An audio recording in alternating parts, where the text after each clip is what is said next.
प्रणाम अंकल जी, मेरा प्रश्न ये है, भगवान तो नहीं बोलते कि नमक खाकर मेरी पूजा मत कर, फिर जो ये नीचे के भगवान है वो लोगों के दिमाग में कचरा क्यों डाल देते हैं? ये लोग भी बोलते हैं कि सूरज भगवान को नमक खाकर जल नहीं देना चाहिए, क्या ये सही है?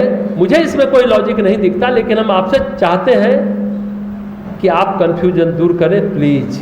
कचरा डाल देते हैं ना नीचा का भगवान, यही कचरे की सफाई की बात तो चल रही है। नमक खाने में कोई समस्या नहीं है, आहार विहार का संबंध आपके स्वास्थ्य से है।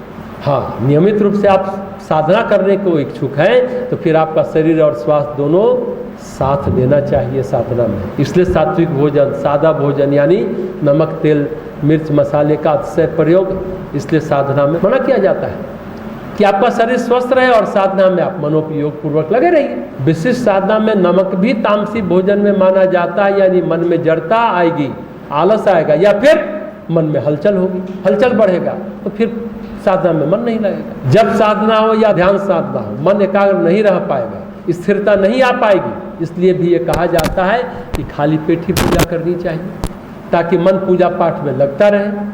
खा पी कर पूजा करेंगे और लंबे समय बैठना पड़ेगा तो पेट फूल जाता है आज तो, लेकिन आलस और प्रमाद आता है। खाना खा के जब करिए तो देखिए बहुत ज़्यादा नींद आती, फिर मन नहीं लगता ध्यान में, जप में, पूजा पाठ में। ध्यान से सुनिए, जितनी आपको सात्विकता की अनुभूति होगी उतना ही आप इष्ट और आराध्य का सामीप्य अनुभव कर सकेंगे। लेकिन ये साधना करने वाले लोगों के लिए, जो थोड़ा बहुत पूजा पाठ करते हैं वो किसी भी स्थिति में है पूजा कर ही सकते हैं।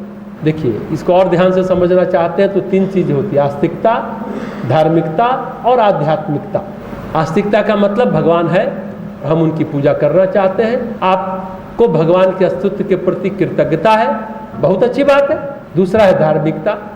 धार्मिकता का मतलब है जीवन शैली। अगर आप धार्मिक दर्शन को जानना चाहते हैं तो आपको जीवन शैली, चिंतन शैली को उसके अनुरूप बनाना पड़ेगा। और तीसरी बात है आध्यात्मिकता, यानी आप ईश्वर प्राप्ति के उत्सुक हैं, आपका पूरा जीवन शैली, चिंतन शैली उस अनुरूप गढ़ना हो, उस अनुरूप रहना हो। सामान्य पूजा पाठ आप बिना नहाए भी हाथ पर चेहरा धोकर कर लेते हैं लोग, जब भी जो बीमार है, मरीज है।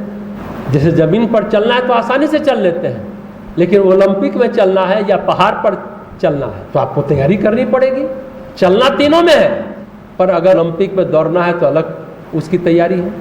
अगर आपको पहाड़ पर चढ़ना है तो ऑक्सीजन का ध्यान रखना होगा, खान पान का ध्यान रखना होगा। तो इस तरह का अंतर है तीनों में।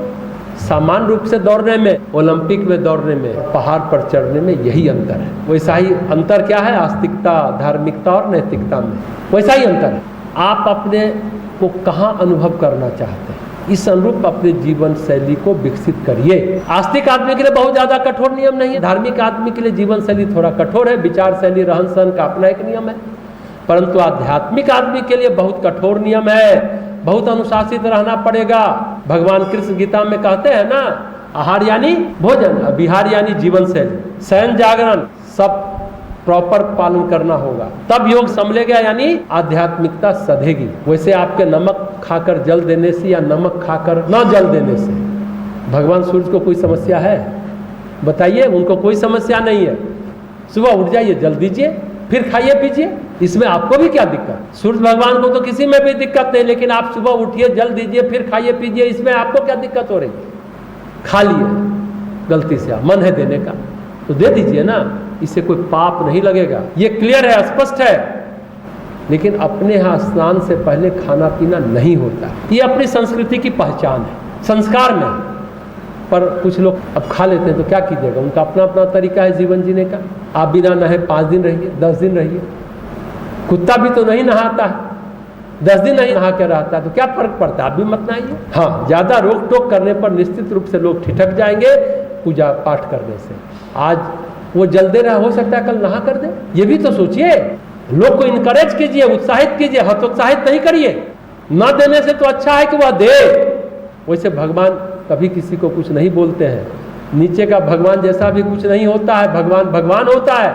आस्तिकता, धार्मिकता और आध्यात्मिकता की अलग अलग कक्षा है। आस्तिकता वालों के लिए नियम ज़्यादा नहीं है, धार्मिक वालों के लिए थोड़ा अनुशासन है, आध्यात्मिक लोगों के लिए तो ज़्यादा अनुशासन है। सुन लीजिए, ये आस्तिकता, धार्मिकता और आध्यात्मिकता का नियम दूसरों के लिए नहीं, अपने लिए है, पालन करने के लिए है, पालन कराने के लिए नहीं है, उपदेशक बनने के लिए नहीं है, ना विदूषक बनने के लिए है, अनुभूति और अनुगमन के लिए है। जितना ये बात अभी बताई जा रही है खुद पर लागू कीजिए, दुनिया खुद समझ जाएगी।